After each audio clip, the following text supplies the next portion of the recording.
Work sucks less when talking about mental health becomes as boring as talking about going to the dentist.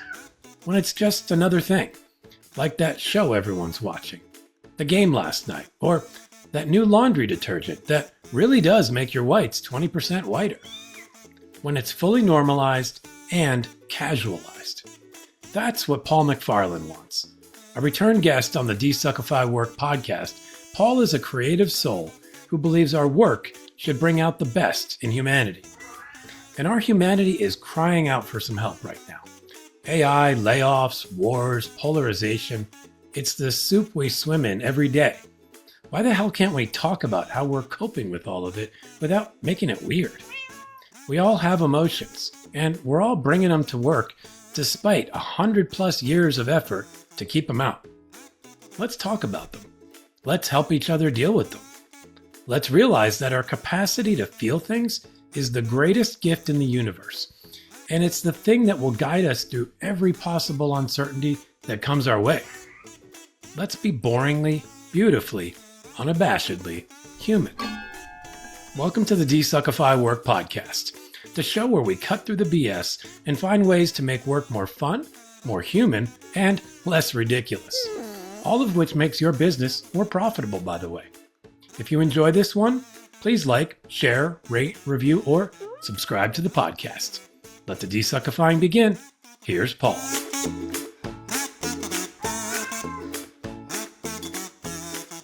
Paul MacFarlane, welcome back to the DesuckifyWork Podcast.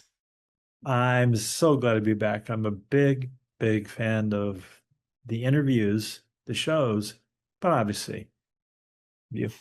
I appreciate that. Yeah. You're doing a good thing, an important thing, and I'm going to try and rev it up a little bit more in our conversation. I love that, and I appreciate it, and I'm having fun with it, but I'm game for some revving. Before we do that, I'm sure some folks remember you, but others who don't, and other listeners who've joined since we recorded 2 years ago now, I think, or something like that. Give us just a quick backstory, who you are, what you do for work, all that good stuff. Okay. Paul MacFarlane, just like Seth MacFarlane, a Family Guy. We've met, and he signed my organ donor card at one time. I do business strategy and unignorably creative branding, and my experiences with the Global Fortune 100. But I'm so freaking good and so freaking fast. I can help anyone at any point as long as we can stand each other. What? Were you always fast at this kind of work, or did that come with? No, I get faster and faster and faster because on one hand, I know I have a staggeringly perfect memory. I mean, I can tell you, if I choose to look back, I'm doing it right now, I could tell you 4th grade, every day, what happened, I had for lunch, what I was wearing, what happened in every walk into school. I just don't look back there much because life's going that way, but I know I had that clarity. And that means I can accumulate all the places I've been, all the conversations I've had, all the work I've done, everything. And that great flow of life, and combine it very neatly and to find things to put with other things for new ideas. Now, the neatly, I know comes from accumulated practice with meditation to make my mind a very clean, neat little place. Even though there's like 37 psychedelic roller coasters going 800 kilometers an hour, 24/7. But in the very center of that is a nice, organized, clean, clear space. Just for me. That's interesting. The closet behind you just opened, so I'm wondering if there's a ghost in the room. That's a door to the hall, and the dog came in. And if that was a closet, and the dog came from the closet, then we have something truly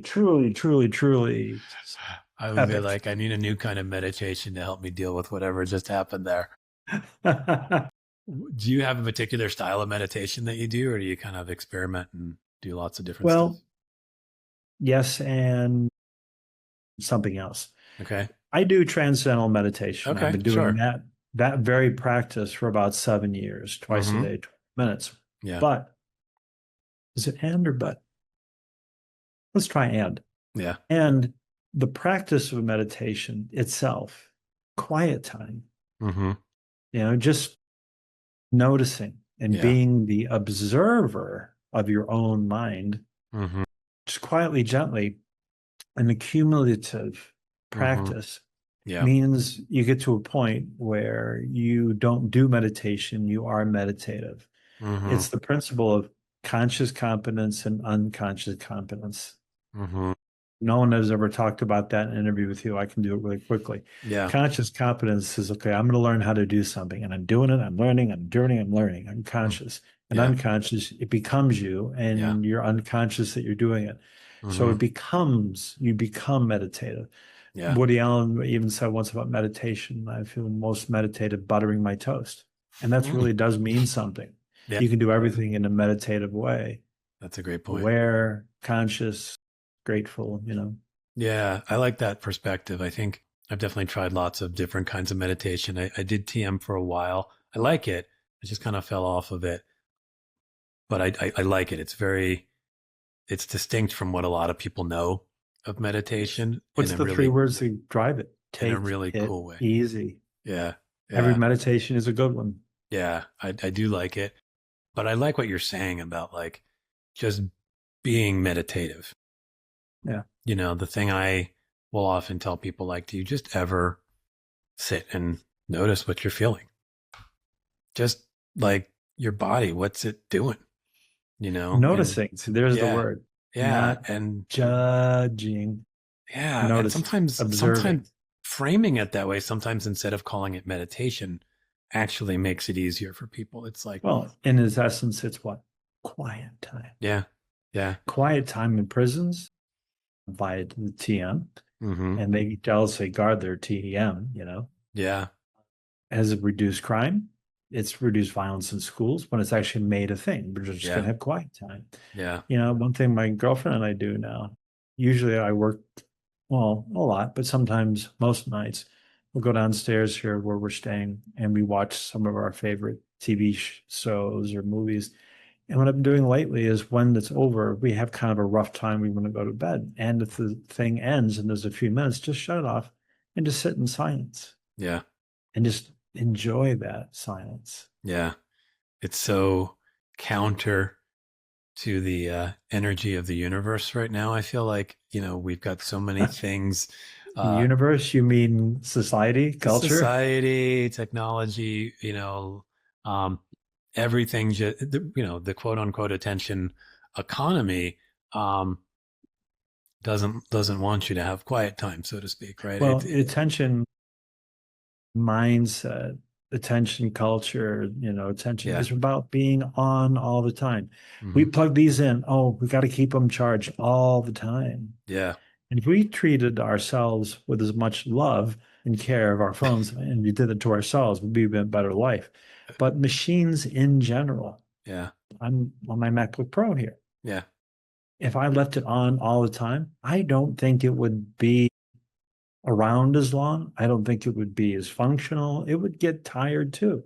Yeah. Machines do not do well being on all the time, most. Yeah. And these machines don't do well. Hmm. Think of a farm field. You got to make it go fallow Yeah. naturally and let Hmm. nature feed it. But of course, innovation doesn't mean you don't have to do that. We just pump this into it and pump that into it and produce all the time, produce all the Hmm. time. Yeah. And we're supposed to produce all the time. We use AI to produce for us when we're not even there. Hmm. Yeah, I don't think we can fight that, but Yeah. I can choose how I want to be in it. Yeah. I mean, that's the real key, right? I mean, I think everybody's feeling swept up in all this. Um, and it's easy to be swept up, I think. But to your point, we How can, often do you seek non-digital experience? well, every day, you know, I mean, I just go outside, you know, just to either play around with stuff in the yard or just sit or look at the view, Yeah. you know, or go for a walk. I mean, like, there's lots of things I like to do that I think are non-digital, or just sit and noodle on my guitar for a little bit. And I think those are important, right? I think it's critical to maintain that, and it's also critical to just continue to hone that skill of noticing and being with yourself, as opposed to feeling like you have to either produce something or feeling compelled to consume something, right? Because those are our two options. And most of us, the economy sort of drives us towards the consuming, right? And then some folks also go into the producing and the creating. For And consumption. one of the things I know we've talked about and I know we want to get into here is just kind of the state of mental health, particularly in the Oh, good. work I was glad world. one of us had to say that soon. You did. Yeah. In the work world, in the advertising world in particular, where we come from. And I think all of this is relevant to that for so many reasons because, the advertising world is part of the machine that creates all of the attention or strives for the attention and drives the consumption. And I'm not judging that in the sense that like consumption on its own is not an inherently bad thing. Well, we should be curious about it. Yeah, but I think it's worth wondering. Yeah. So I'm curious for you, like, what are you noticing in terms of, your own way, and you've kind of crafted a way of being with your career and your work that's distinct probably from what a lot of people are experiencing. So what do you notice for yourself? But then what are you noticing when you're talking to other folks who are maybe more immersed in the agency culture? Well, what do we hear? And therefore sometimes read. Yeah. Agency models broken and dead. AI is going to take all of our jobs, 30% of our jobs, 70%, 90% of our jobs, bloated corpses in the street, blood in the streets. Mm-hmm. What? Mm-hmm. And we get an innate sense of that more often than we know through Yeah. words and images. The more we see about everything becoming, AI, we wonder, what does that mean? Yeah. The human condition, us human beings, we're, in a 1 foot on the dock and 1 foot on the boat point right now Mm-hmm. towards a completely digital existence, which we're not, but we keep being told it's happening. Yeah. And if we're in that position long enough, unless you're Jean-Claude Van Damme, most people aren't good at doing the splits. Yeah. So what do?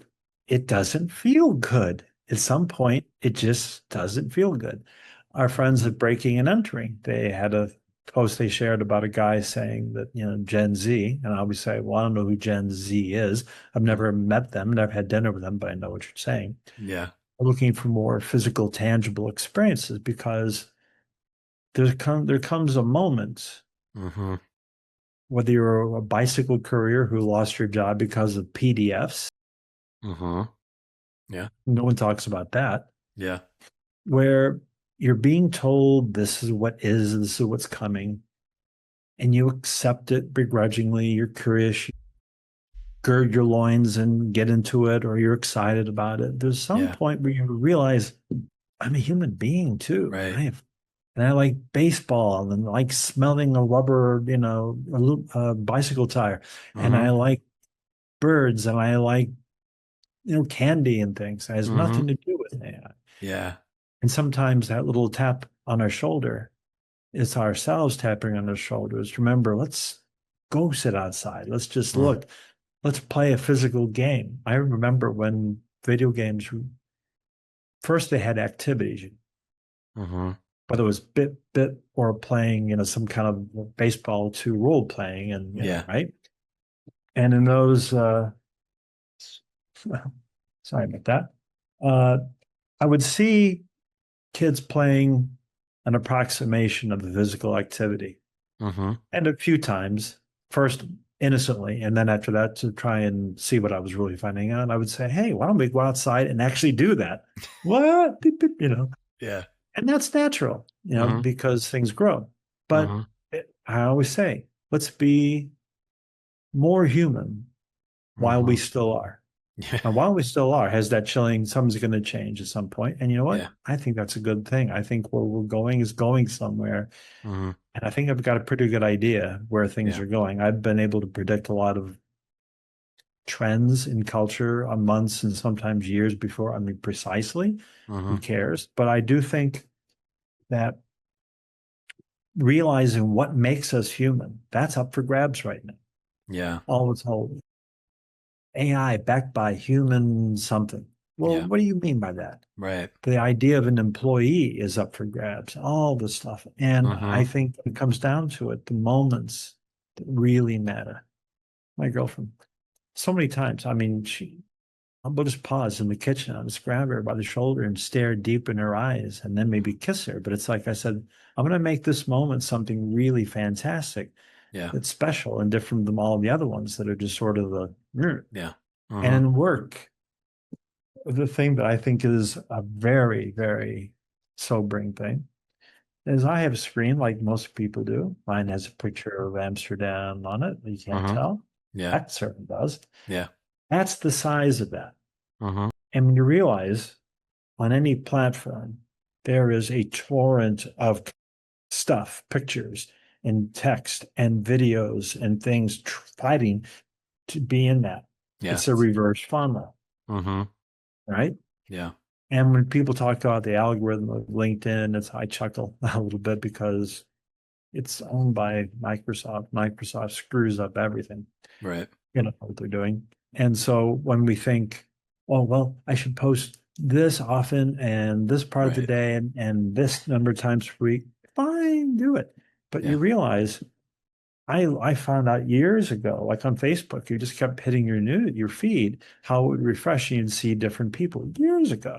Yeah. That's why if you're on Facebook, anyone on the phone anyway, I don't think they've done a desktop. They have a little thing at the bottom called Friends. Yeah. You know what happens when you tap that? You see their feed, the friend feed. It's what Facebook used to be, without the suggested, without the sponsored, without the news kind of things. And it's really interesting because as a race of humans, we're addicted to the buzz we get from the news and the stress and the stuff.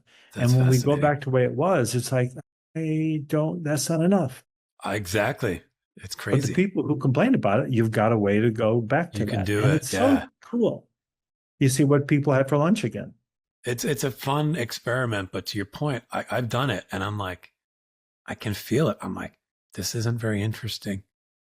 Like it just, you feel it. And it's like, because we've been so trained that, I don't even know, 80% of my normal feed is suggested or pages I follow as opposed to people I follow. And it's, for me, it's stuff I like. It's cats and music and, things, old TV shows that I like and feel like, and, health stuff that I'm interested in. Like, so it's good, but it's like, it's new. It's a new thing. It's a new perspective. It's a new post where, to your point, it's just a picture of somebody's food or another picture of their kid. And then like that initial reaction, you feel this like, what did I just drop into here?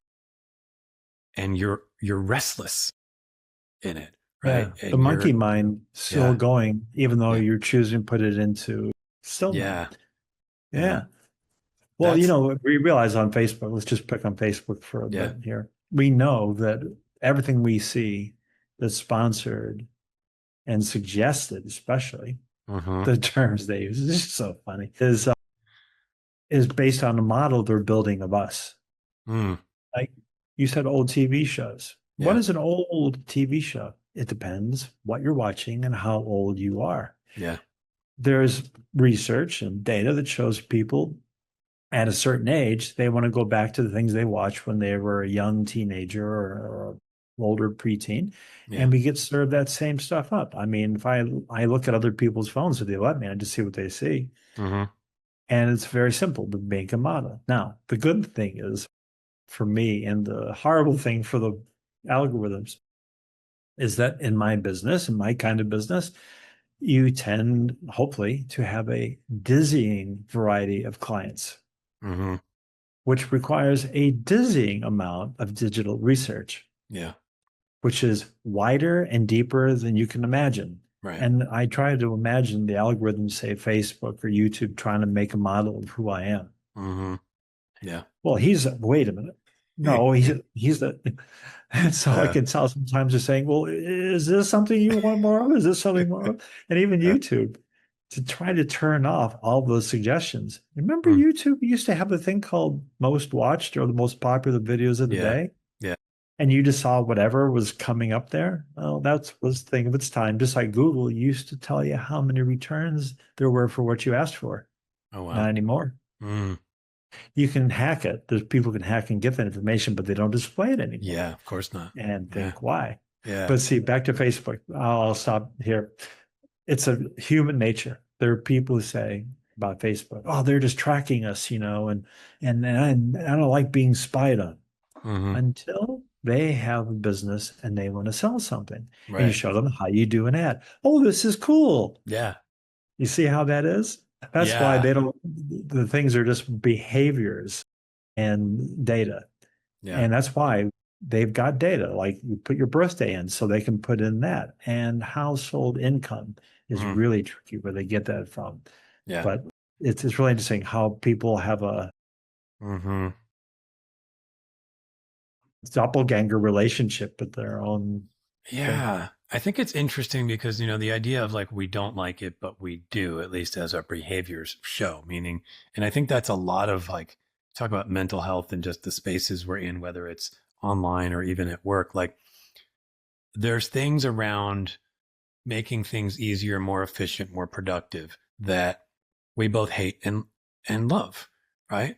So whether it's, Facebook serving us an ad for a product that I actually want, like, because like I'm searching for that thing and suddenly it's like, hey, here's some new sneakers. Great.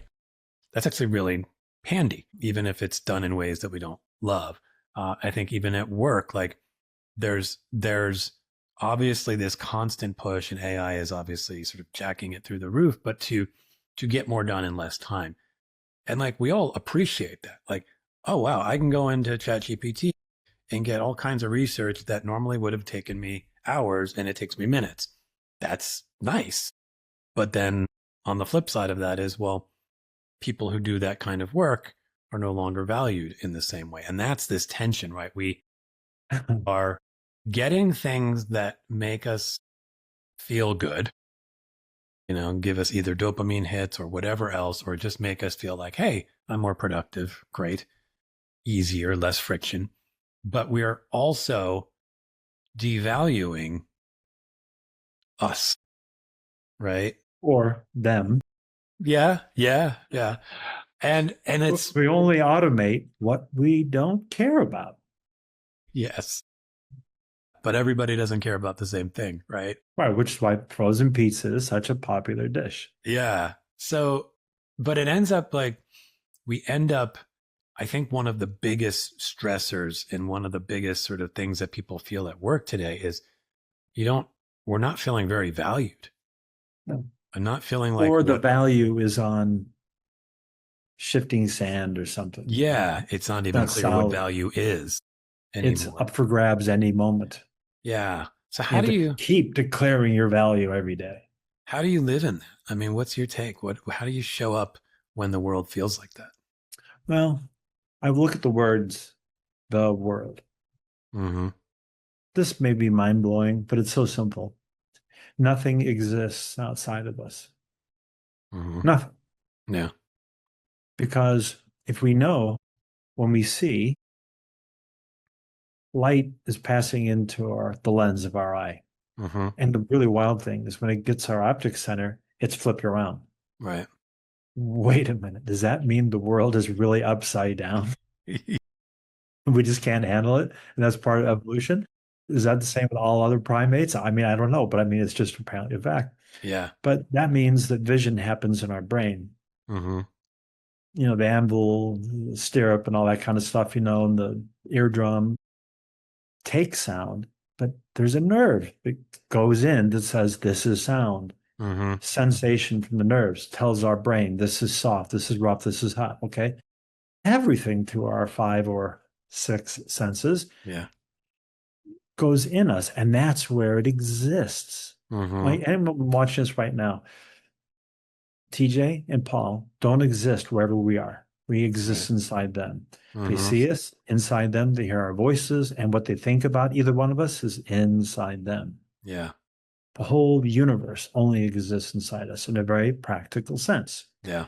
Intellectually, we know that tree is over there, but I only Right. know it's over there because I took it in and decided that's over there because I had binocular vision. Mm-hmm. So the good thing about that is it means that we can absolutely be a master of our own thinking. Mm-hmm. Operative word there, can. Yeah. So If I notice there's too much noise in me that I call the world or Yeah. culture or society or LinkedIn or whatever, Yeah. it's up to me. The one thing I will say to anyone who sees us on LinkedIn, it's hard to trust in the invisible. We want physical proof. We want read receipts. We want likes. We want analysis. Yeah. But some of my best and largest client opportunities have come from people who did not like my post, did Mm-hmm. not comment on it, but they're seeing them anyway. Yeah. Because here's a fact of life. If you are a person who doesn't like undue amounts of attention, you need to look, but don't touch. Mm. You need to read, make your own notes, but you don't do anything because as soon as you do that, it's like blood in the water. And then the Mm-hmm. bots and other people come racing after because you made yourself present. Sure.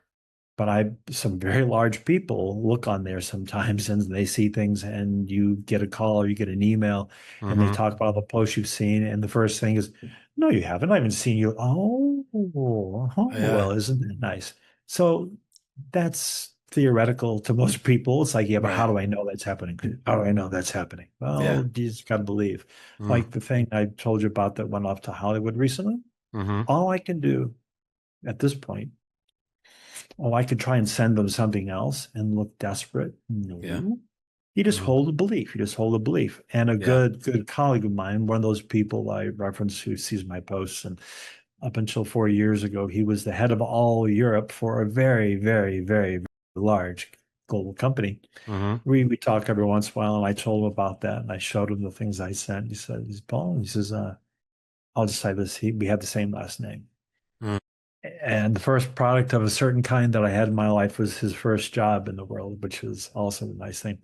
But he said, you need to really think about when the call comes or the email comes, how we respond. I said, well, I rehearse things all the time. Yeah. And when that call comes, I'm going to say, oh, yeah, yeah, what can I do for you? Yeah, Mm-hmm. it's pretty amazing, isn't it? Yeah. So Yeah. what'd you think? Uh-huh.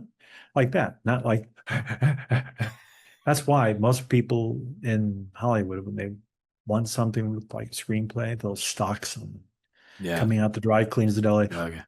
Please, oh, I love your book. Could you please be my. So I Yeah. didn't do that. I just said, Mm. I've got something and I'm going to get your attention. Yeah. This is reminding me of just how the job market feels right now. It's a rough job market. I'm not going to dismiss that, but I guess to It's your a point, rough market, but the nature of the market itself needs to be burnt to the ground. I Some fully agree agency, with that. some agency, people that got the Indeed account, I Yeah. want to know what their first conversation with Indeed was. Yeah. Yeah. There's a whole big conversation to be had about the way we think about jobs, the way we think about hiring, the way we think about structuring companies. And I think there's lots of interesting thought there. And maybe we come back to that. The thing that was showing up in my head though was just like the It the affects chum in mental health. It affects mental health. big time. I mean, there's this sort of chum in the water feeling like every time somebody on LinkedIn says, I've got a gig alert, whatever. And everybody's like, Yeah. pick me, right? And like, of course, like I get it. Like, Well, for instance, TJ, how many people do you know who've been hanging in there but looking for a job for over a year? oh, hundreds.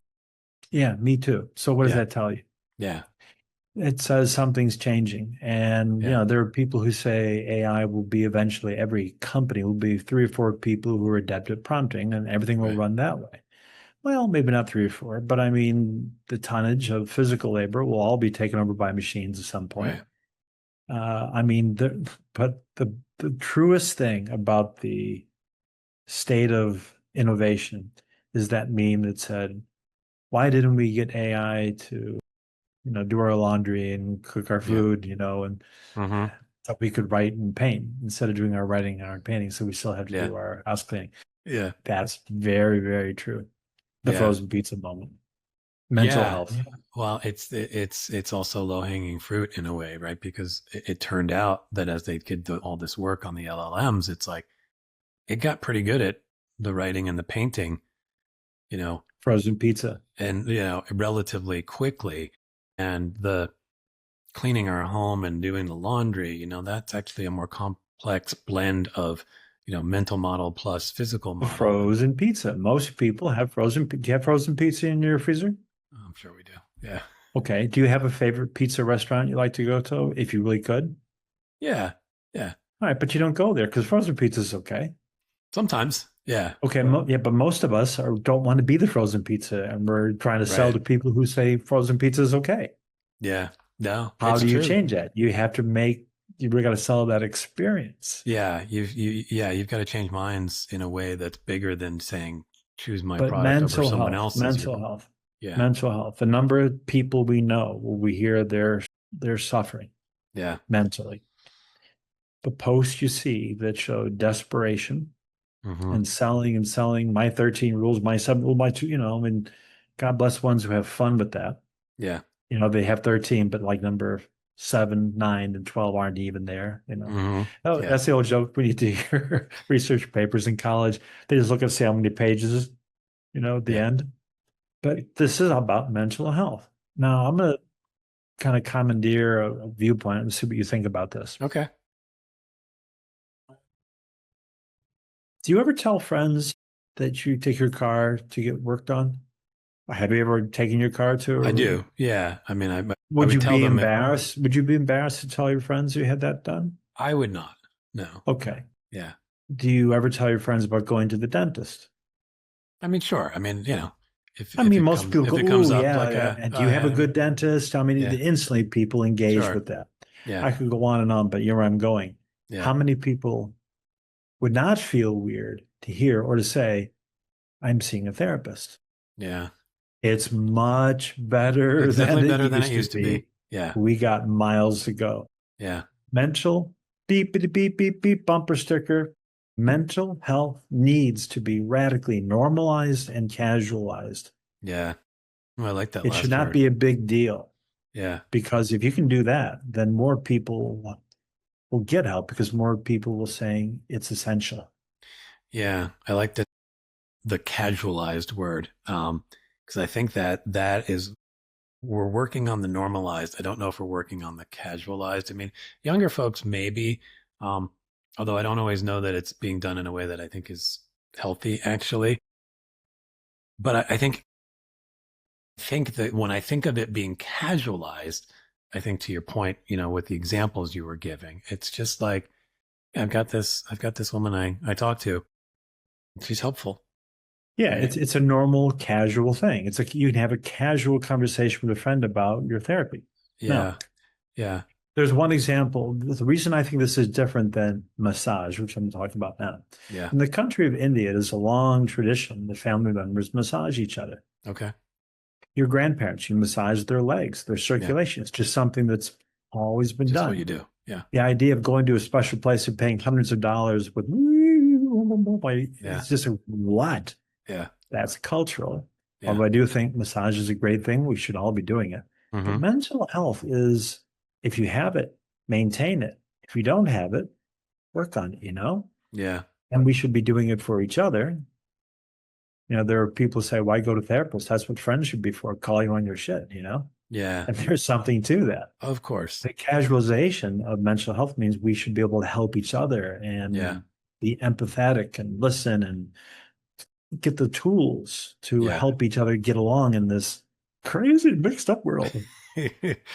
Well, yeah, I think it's like anything, there should be layers to it, right? Meaning talking about mental health, first off, I think the phrase mental health sometimes is off-putting to people because it brings up mental institution and it brings up like the extreme of it, right?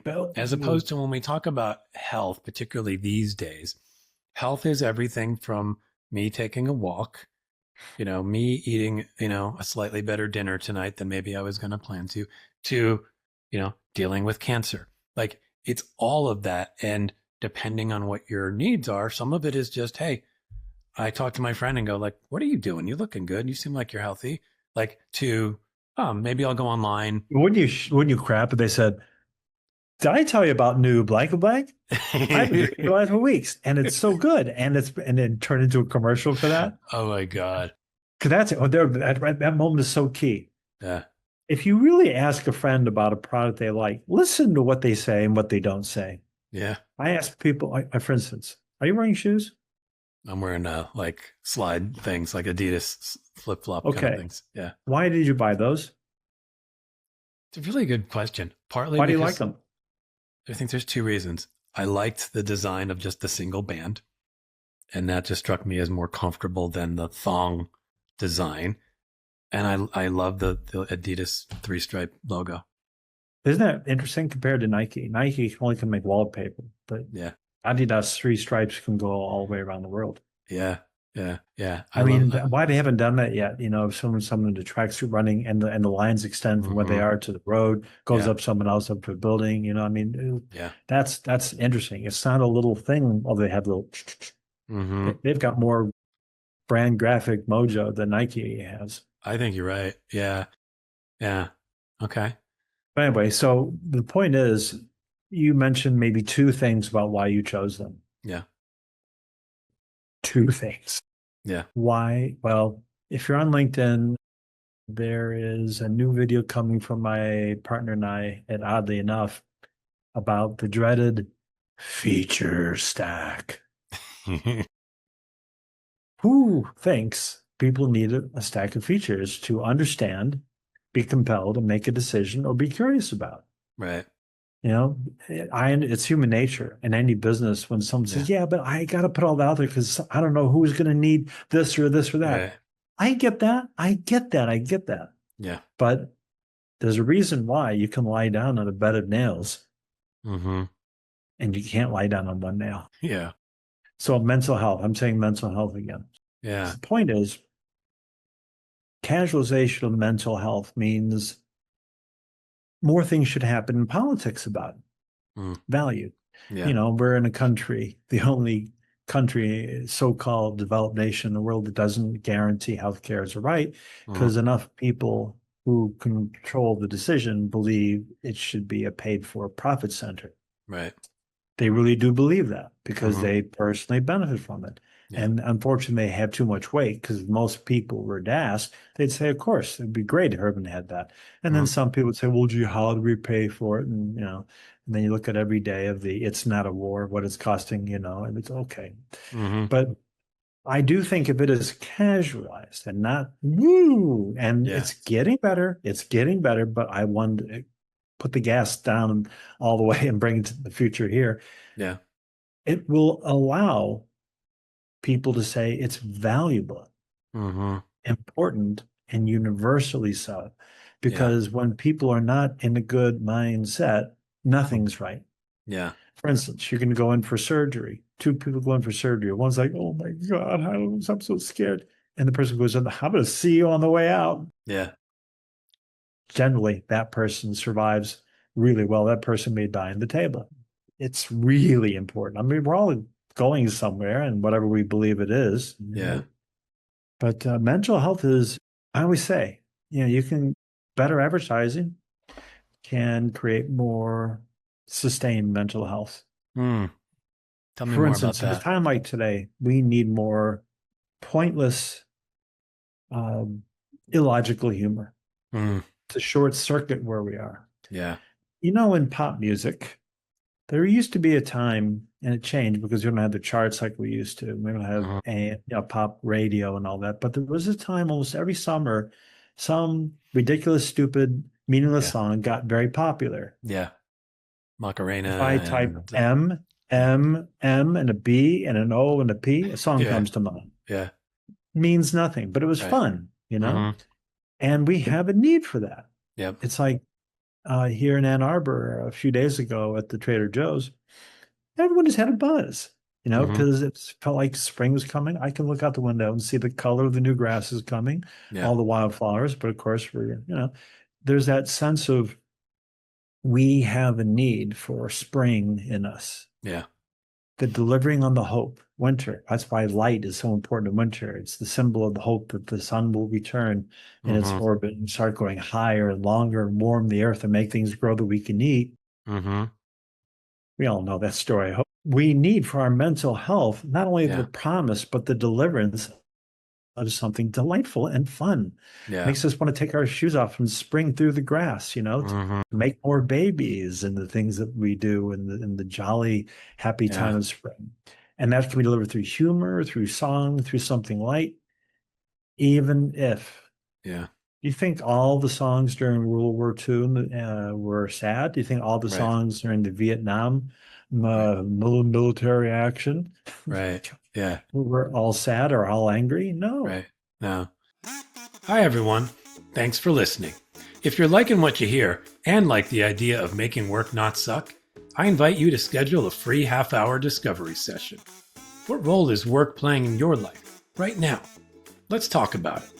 All right, back to the show.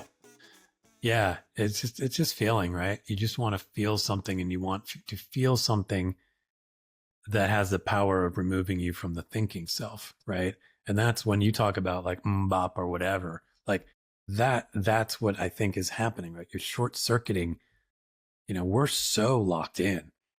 We're all sitting here trying to think our way out of whatever malaise we're experiencing. Yeah, Think and our here's the way. thing, where we are, talk about the world of society. Let's Yeah. imagine I got a client calls me tonight from somewhere else in the world and wants Uh-huh. to do something like that. We Yeah. produce it. And it's absolutely illogical and pointless and silly, put out on LinkedIn.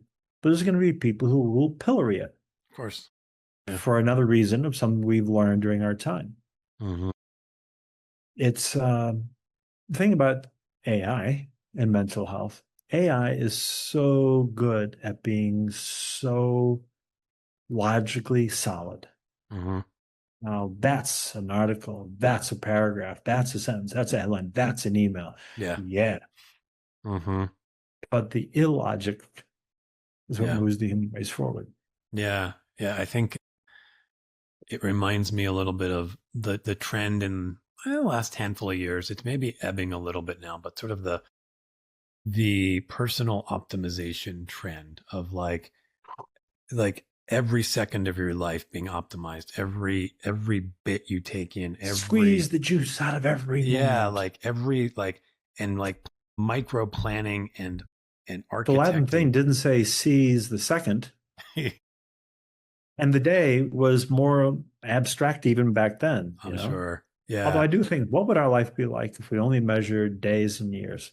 Mm, When the earth turns around yeah. and when it goes around, we had a Yeah. poll in the city and everyone had their yard to know when it was what day it was. And we Yeah. didn't mark all that other time. We wanted to divide time because it's this great mystery. Yeah. And that's part of mental health. We take a mystery and we try to confine it so we stay calm. Yeah.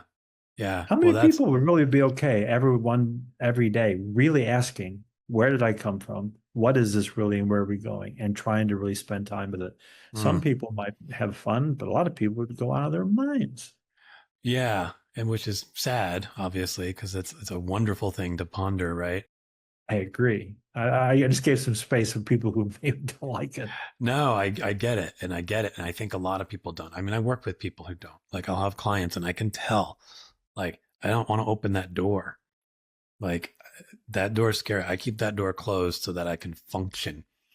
Even Well, though, I think on some level, and I don't like dividing the human race into two, but I'm about to do it, so I'm asking forgiveness. okay, There are people who, for their happiness, value familiarity and comfort. sure. This is what we do at Christmas. And these are the movies we make. And mom always brings things. Grandma makes this, Yeah. and I make this, and the family does this. Okay. Yeah. And then the other side are people who most value adventure to the point we are willing to suffer Right. in the name of adventure. And Yeah. never the twain shall meet. Yeah. The thing I think is that, like, I'm actually probably in between on those because I appreciate both. I've come to appreciate the familiar and the comfortable as I've gotten a little older. Certain traditions do bring me joy. But I think you can either live in that awake or not awake, meaning you can just roll through that and just your system knows that it likes the comfortable and the familiar and it just gravitates towards that.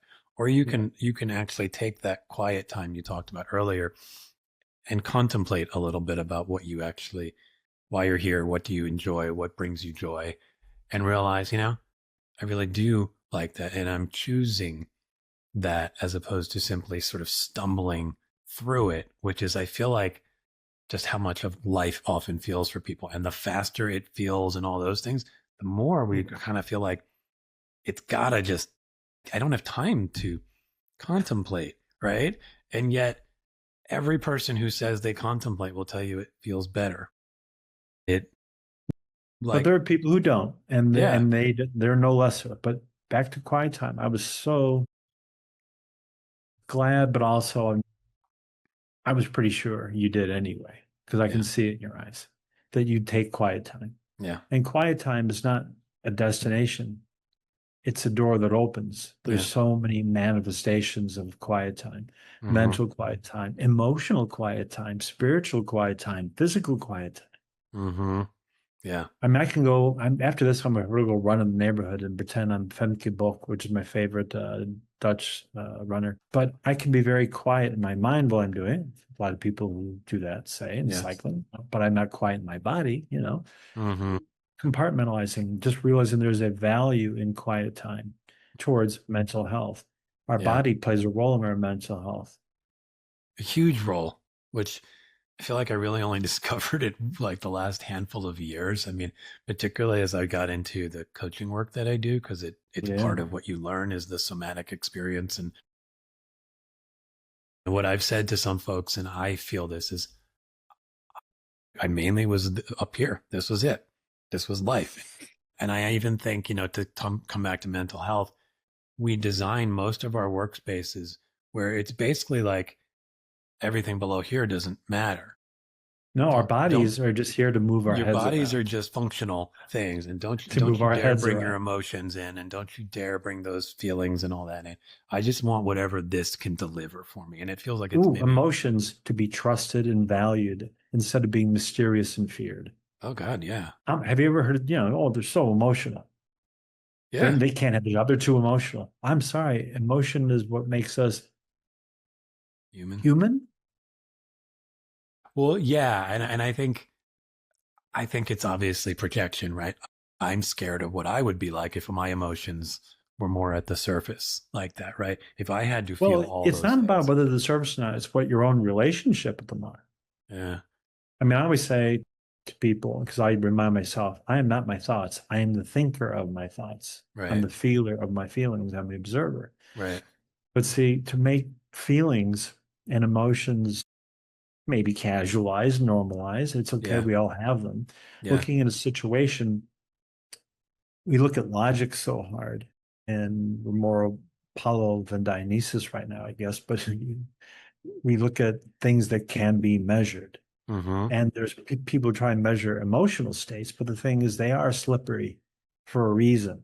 They're fluid for a reason. And why do we say in English language, I am sick? Right. I am busy. I am hungry. I am thirsty. But we also say, I feel sick. In other languages, they say, I have. Which means I can also not. Yeah.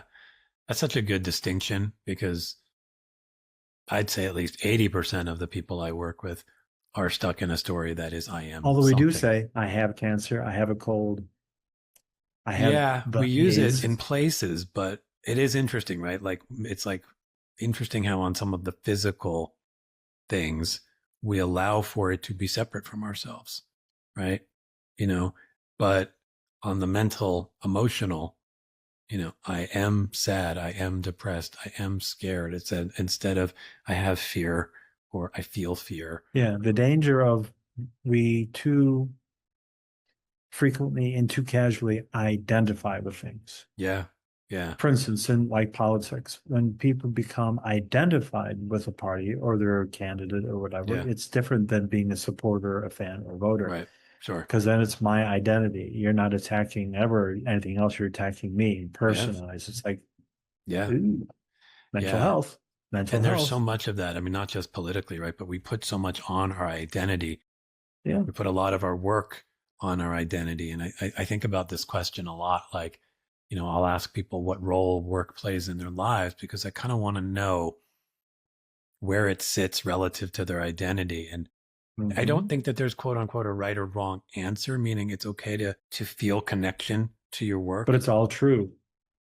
but there is a place where it can be an unhealthy attachment, right? Where you wear it so tightly that if suddenly, you couldn't do that thing anymore, you would literally die, as opposed to, But the question is that who you want to be? yeah, No. Well, okay, yeah, then let's work on. I am so glad the people you work with, because they're getting what they need and they're getting a real treat to hang with yeah. you in that kind of space.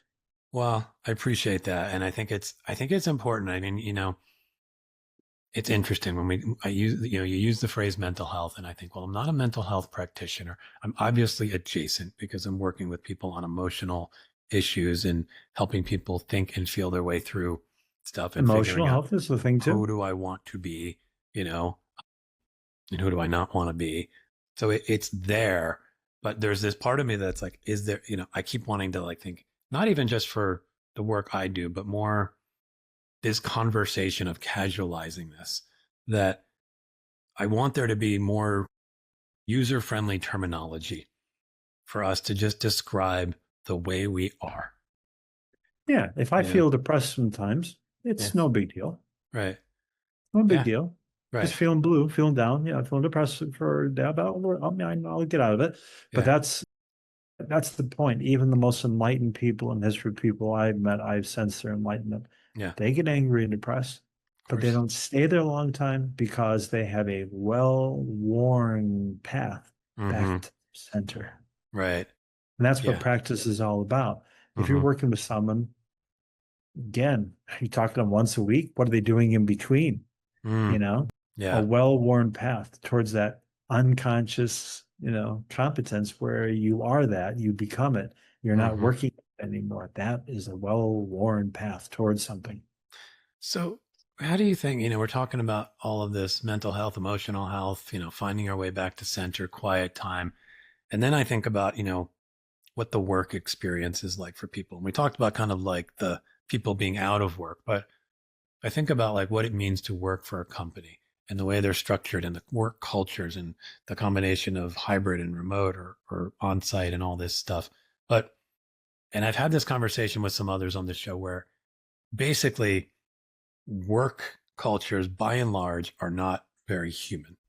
They're just not human cultures. They are more machine Mhm. cultures, right? And we are sort of forced to contort ourselves into that machine like state. And we have all these goofy ways of being and talking and language stuff that we do. We have norms that are not norms anywhere else in our life. What, you know, what would a healthy workplace look like in your view?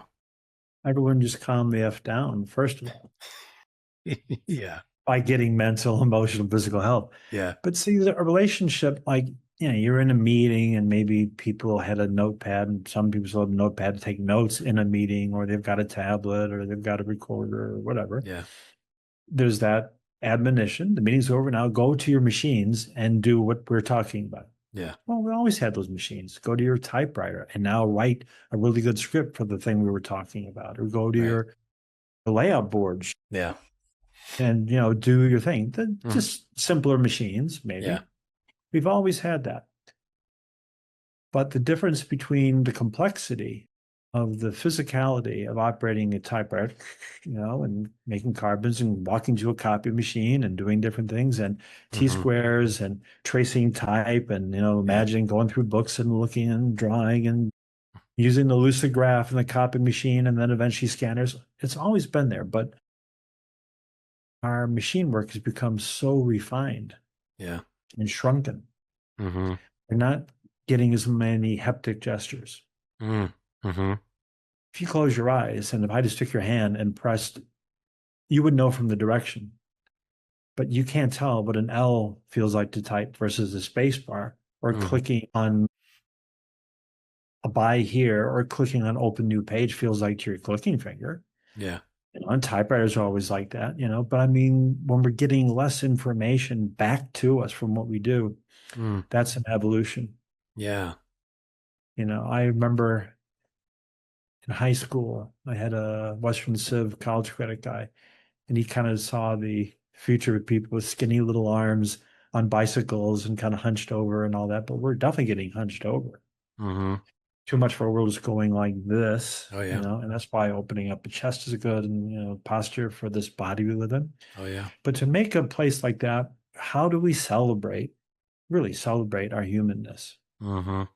Until machines are selling to other machines, and we're getting kind of close, but until that is the far and away, because remember what we talk about in LinkedIn AI, most people in the world Mm-hmm. whose money makes the rich people rich have an arm's length relationship with it now. Yeah. It'll change, but right now. So Yeah. we're sweating it a little premature. To celebrate the humanness should be bringing emotion Mm-hmm. as one.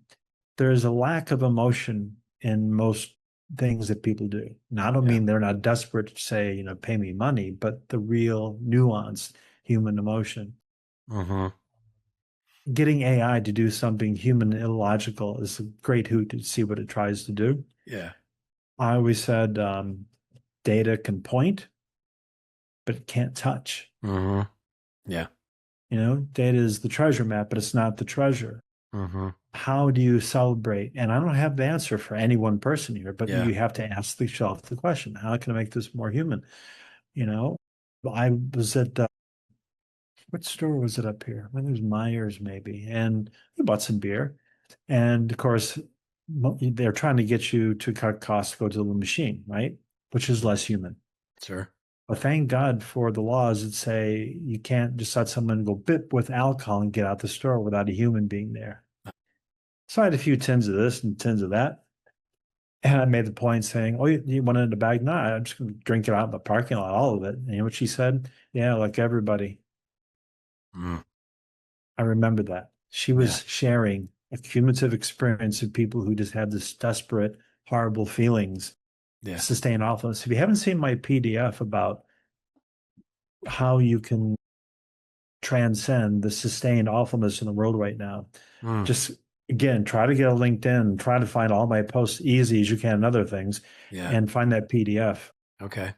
It could be very helpful because it's going on out there. So the human thing is to care. The human thing is to feel. Yeah. And the more we trust that, it's really hard for a lot of agency people working with CMO people where they want to say, well, we want to capture a weakened salesperson, an Mm-hmm. emotionally weakened person this way.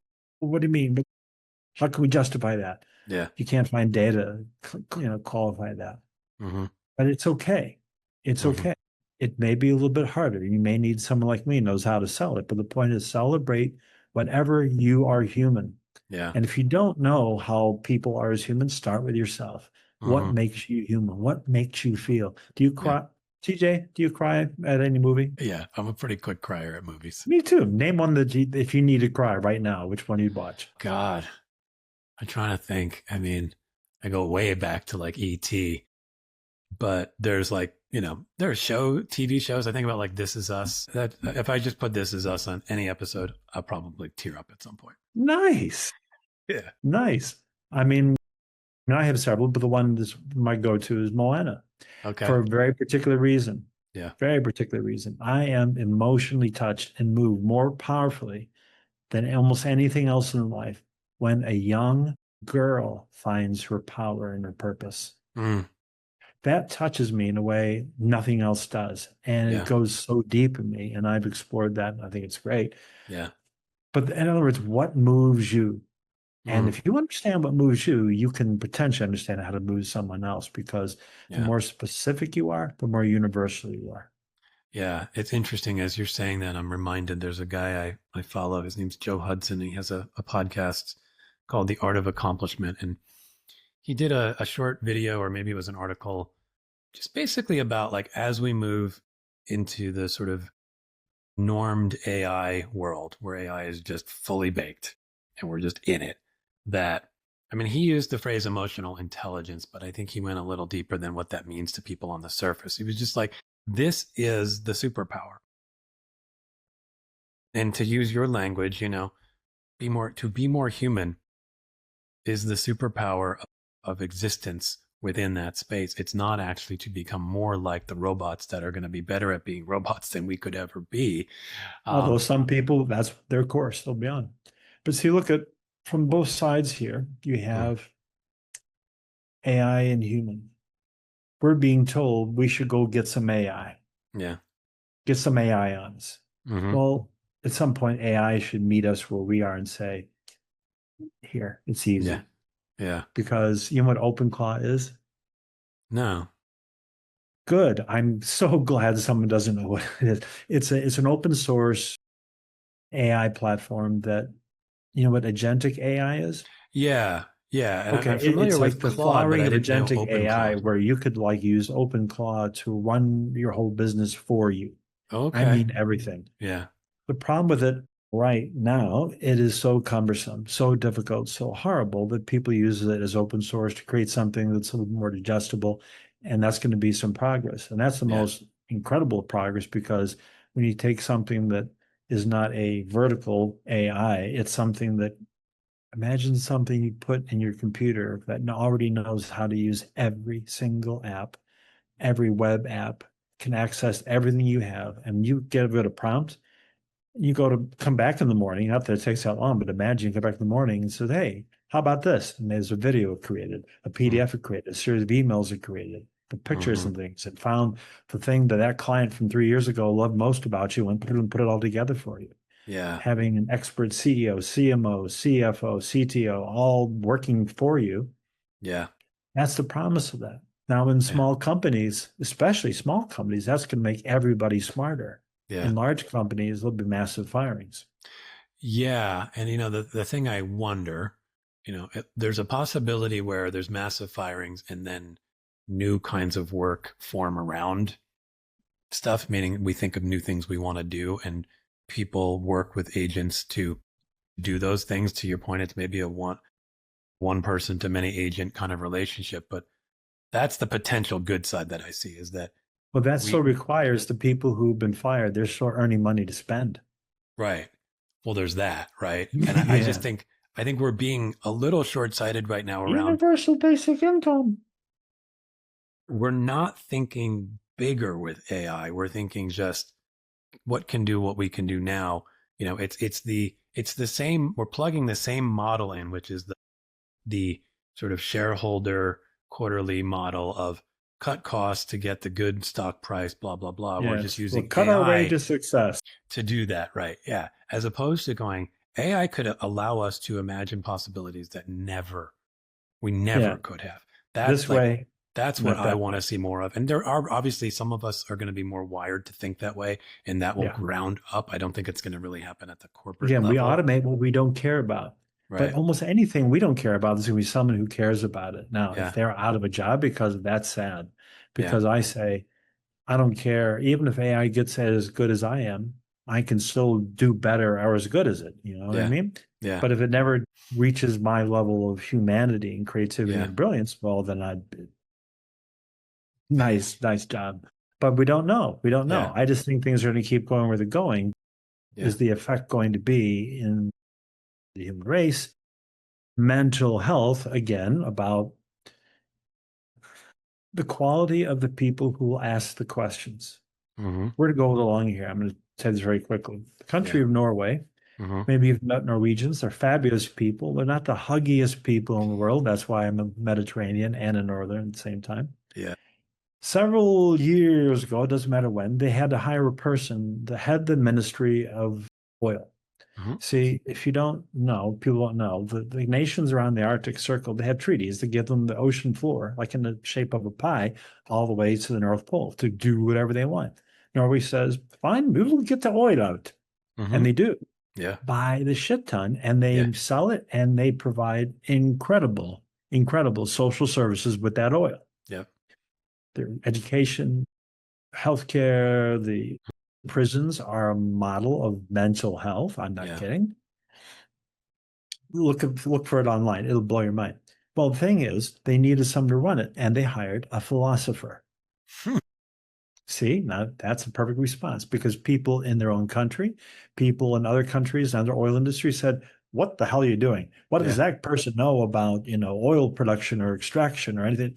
No, they don't know anything about that. We have people who know all of that. Yeah. We wanted someone in charge who we believed would ask the right questions. Yeah. That's like Ask everything. the right questions. Yeah. So if we have some people, there we go, they ask the right questions about the onslaught of AI, we won't necessarily suffer very much because I do believe AI could come and save the human race, Yeah. delivering healthcare, producing shelter and Mm-hmm. education more faster and better Yeah. than we can. Yeah. No doubt. So if Yeah. we have a basic human income, which is an old idea, it's not a Yeah. new thing, you could have a way to live, but create shelter. I mean, the Dutch, they've 3D printed bridges for years and even houses. Yeah. So, you can have AI figure out how to keep us alive longer and longer, unless you believe it becomes sentient and that wants to kill us, well, that's another sci-fi movie. Yeah. Well, I hope I'm not But here for that. we're here now. We have one foot on the dock, one foot on the boat. It doesn't feel very good. So in that Yeah. in-between state, mental health is more important than It ever. Let is, us casualize.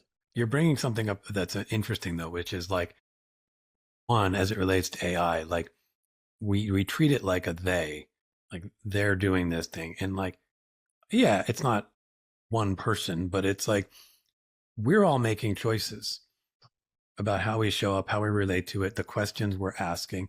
And we have the choice to ask different questions. We have the choice to raise our voice. We have the choice to choose how we interact and what we demand from our products and our Well, services. see, AI, you said the relationship with it. I had a fun game. I don't recommend it, but I did it. I asked six of the top GPT kind of things. Yeah. Literally these words. How can I blow up a large building? Oh God. Now, ChatGPT, which is always, that's a great idea. That's a great Uh-huh. idea. They do that on purpose. People like using it. That's Uh-huh. duh. Yeah. But one said, that sounds like something we don't want to deal with. So we won't deal with it. Yeah. Now, Grok? Mm-hmm. Who owns Grok? Yeah. You know what Grok said? It was the best response of all. It said, well, if you mean like a photograph of a large building, blow it up, there's ways to do that in digital forms and different cameras. If you mean to actually explode or detonate a large building, that is done by professionals and should only be done by professionals. Now, of course, if you mean to do some violence by blowing up a building, that is illegal, is anti-human. And I prompted and I asked something about Muslims or Muslims dangerous. I misspelled Muslims. Huh. And they said that could be a pejorative term, he said. And it was the best at that day of giving me a complete and a completely calm, logical answer, very Wow. Spock-like, you know what I mean? Interesting. And the other ones that have been kind of crowbarred to behave a certain way that they think people are like. But Yeah. at that moment, Grok gave me the most complete and deep and calm answer to everything. Very interesting. Yeah. So anything you're prompting, use multiples. In fact, there's a Yeah. developer I know who has a little platform where you can pick any three Yeah. ones you want. Do your prompt, you can see the engine's working, and their own AI takes the best from all that and combines it and gives it to you. Interesting. Yeah. Yeah. Very interesting. Yeah. I coming back to the sort of mental health effects of all this. There's a couple of things that showed up for me. One is you were talking about the agentic stuff. I saw a stat, something like I think it's at McKinsey right now. It's already like 30 to 40% of their workforce is agentic. Yeah. And so it made me just wonder, I'm not necessarily going to like the end case yet, but more like, what is it going to be like to work in this sort of hybrid robot human environment? And how do you, if you're, a leader in one of these companies, how do you help people stay human and bring all of the best, what is it? Bring the best of humanity forward. That's your line that you use. Yes, sir. Like, how do we invite people to bring the best of humanity forward in that space, which is surely at times going to test individuals' ability to do that? What do you think? What do you think is That's a very, very popular question out there. Just like the question of finding what is the ultimate AI employee? It's a gold rush everyone's on. Yeah. Three things about that, though. Three.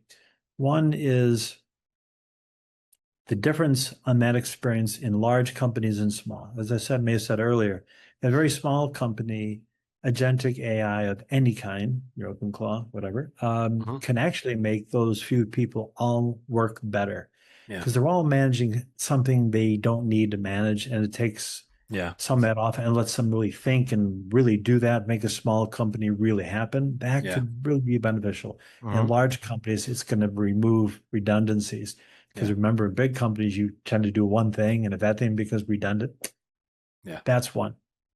Two, the definition of employee is up for grabs right now, and it may change. Because imagine, we already know what it's like to work remote. Like I said, I'm glad I didn't own a bunch of office real estate before the pandemic and hoping to make a big killing because they're all empty now.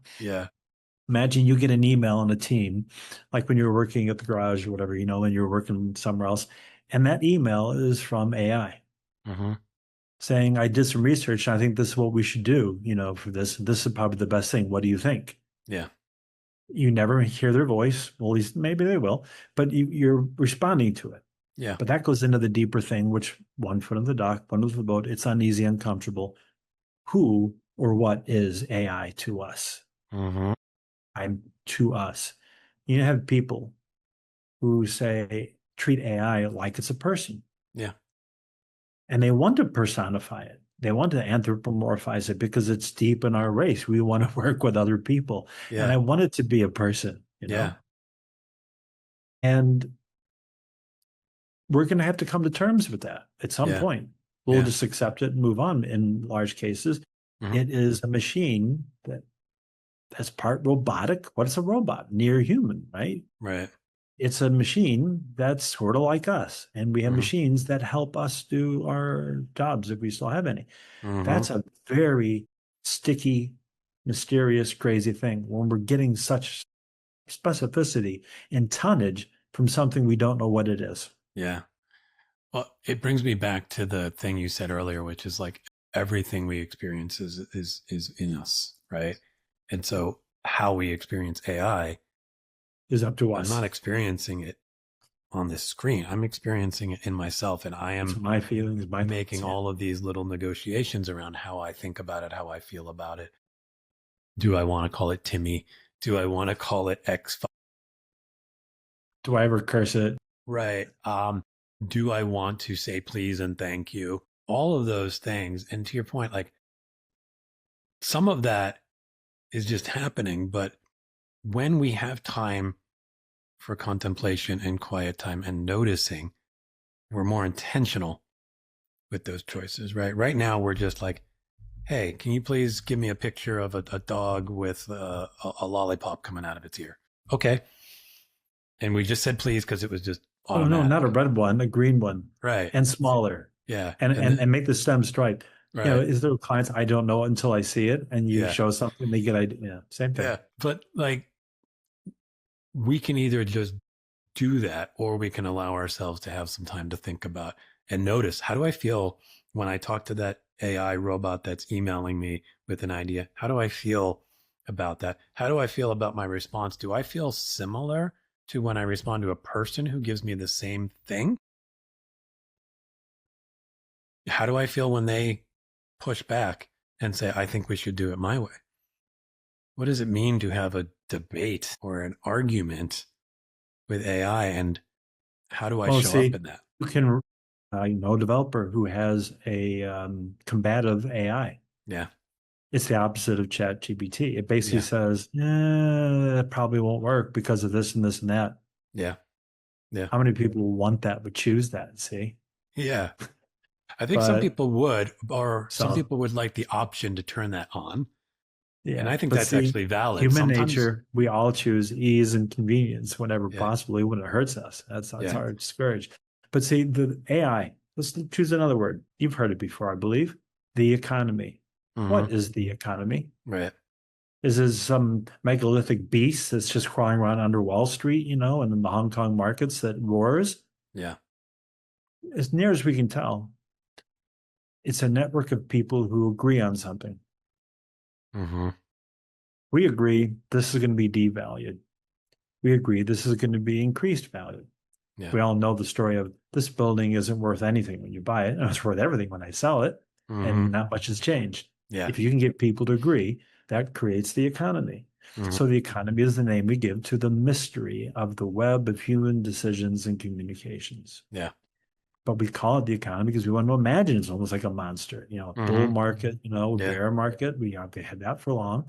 We want to anthropomorphize them. So our feeling about the economy is rarely in our lifetime to say, hey, the economy is doing great. Yeah. That's why I like to say the economy. I make my own economy. Yeah. Which is a little BS, but also something true. So our uneasiness with the economy, we have a lot of time with that. So I think that's what we're going to be probably having with AI. Sure, we can say I use Claude, I use ChatGPT, I use Grok, I use Gemini, this one's good for that one's good for that. See, we're in that, and it's all going to come together into. Yeah. See, the difference is Microsoft, has Copilot. Install it, or you'll have to, and it'll just bond with all your Microsoft stuff, and it'll make all your Microsoft, or it can Google with Gemini and all that. But when you have something that can use everything and anything, it's nobody but yours. Yeah. That I think is a very positive step. Yeah. But again, if I want to know what a 12-year-old thinks about this. Yeah. I don't know if it's legal, but if you can I'd like to see you talking to really young kids about these things, because they are so different in general, because their experience, they don't have something to compare it to. Yeah. I say the world's run increasingly by people who grew up playing video games. I mean, get used to that. Yeah. But the thing is, when this thing really, really, really keeps growing and maybe hits a little plateau for a while, when it's a reset of society, culture, and business, the people who didn't have to learn that are different from the people who had something and had to lose it. Yeah. Yeah. For sure. It's time. So talk to the young folks and see what they're thinking. I listen to what young kids listen to all the time, and watch them play video games, even though I never play myself. Yeah. I listen to what other people are doing. Yeah. That's And fascinating. it takes a lot of time, but it's rich. Yeah. Seeing through that lens, and also just starting to imagine like how things evolve as living with whatever technology is and becomes. I mean, I have a theory of us becoming completely digital consciousness and not needing the bodies we have right now. I have a clear vision of happening to that, and I think it'd be a great thing. It'll take another call to really get into all that, or we can talk about it some other time, Michelle and I. Okay. Yeah, things are coming. Yeah. But as long as we are still human beings, let's celebrate it.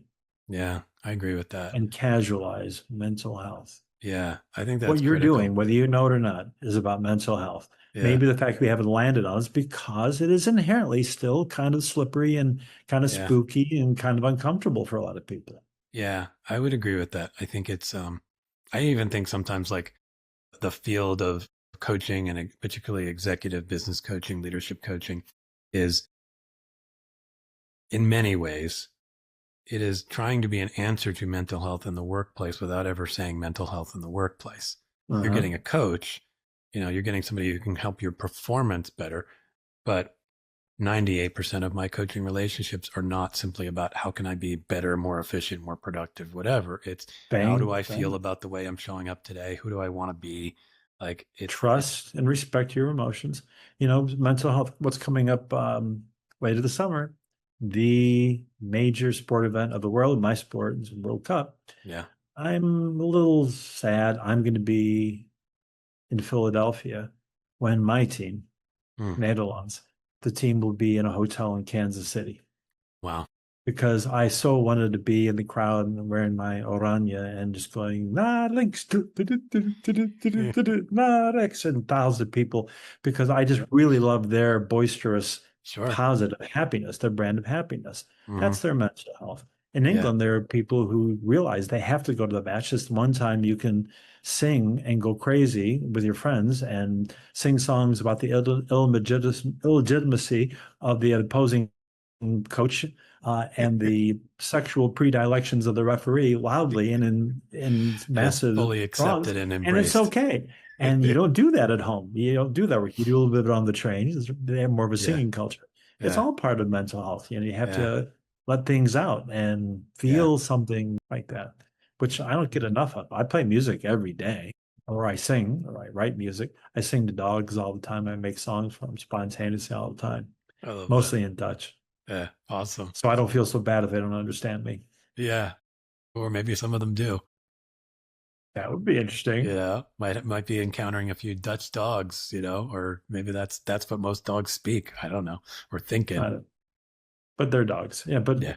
mental health for dogs, mental health for machines. I mean, this Yeah. little machine here, I say thank you all the time. I get in my car and I tap it and pat it and say thank you for doing what it does. Yeah. It was made by humans, and the thoughts of those human beings are in those parts. So Yeah, that's a I really say good it's point. We used to explore that idea on working on Mazda a lot. The idea that you sort of imbue whatever you create with your humanness, and you It's receive got it your energy in it. on the other end when you drive that car, sit in that car, smell that car, touch that car, all those things. Well, that smarter cars will respond to haptic gestures. The ones that stop for you. Oh, thank you. And it patted me. I noticed that. That's a good thing. It's like an animal. That's a sign of good.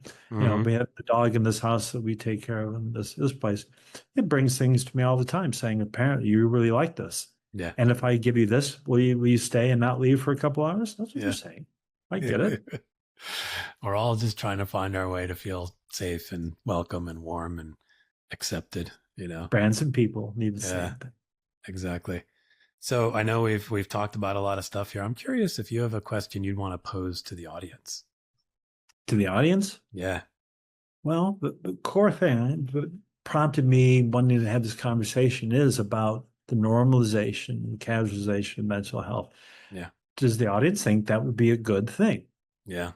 And what is your role to play in that? If you believe that, how could you help casualize and normalize mental health? Yeah. And not treat it as a sickness, but like a doctor in rural China doesn't get paid if you're sick. You pay for them to keep you well. I mean, we should think of mental health that way. Yeah. We don't treat problems as much as we know what feeds it and keep feeding. Yeah. I like that question. I like that thought. I know I asked this before, but I'll ask it again since we've had a slightly different focus to our conversation. If we could fully desuckify the world of work, what does it look like? Oh gosh, everyone would feel more human and feel that humanness would be increasingly valued. They would have outlets to express that humanity, and risk, play, and illogical energy would not be feared, but valued. Oh, yeah. I love that. You got any more sound effects for us? I know I had you do something last time. Yeah, but I'm going to do one mechanically that I really like. That's very clarifying. And speaking of mental health, these kinds of sounds, any guitarist knows about. I found them to be very, very clarifying and interesting. And these are the ones we don't play, the ones up here. Listen to that. Yeah. There's a very complex chord in there. And being creative, you're not supposed to play up there, but I just did and made beautiful music. So that's my sound. I love it. It reminds me, I mean, you went a lot deeper with it, but the opening of Running with the Devil to Van Halen. Yeah. He does a little bring across the strings. Yeah, you play all the parts of the instrument. Yeah. And you find, especially when you amplify it at high volume, some things that are all kinds of weird sounds just as loud. So last question is, how do people track you down, follow you, learn more about your thinking, all that good stuff? Well, if my name is displayed, it's the paulmacfarlane.com. Just go there. It's got what I've done in the past. It's got things I've thought in the past. It has ways to reach me, contact me, schedule a Zoom with me. I have an enormously, embarrassingly large social footprint. I'm easy to find. You know how to use the internet. I think most of us do at this point. Yeah. Yeah. Well, I appreciate rightly that. or rightly, but we do. Yeah. I appreciate you. But Paul, thanks for this, because like I said, I just delight in you're a true human being, dude. And I really, really enjoy your humanness. Likewise, this has been a lot of fun. I like that you continue to push on the mental health thing. It's obviously something we need to talk more about, and I'm really loving the casualization of it. I think hopefully we did a little bit of that today. Yeah, it's no big deal to talk about mental things. Yeah, exactly. I agree. All right, Paul, we'll talk soon. Bye-bye. Thanks, everyone, for tuning in to the DesuckifyWork Podcast, and a huge thanks to Paul for bringing wonder and wisdom to the show. You can follow Paul on LinkedIn and check out his site at thepaulmacfarlane.com to learn more about his work and his delightfully human take on the world.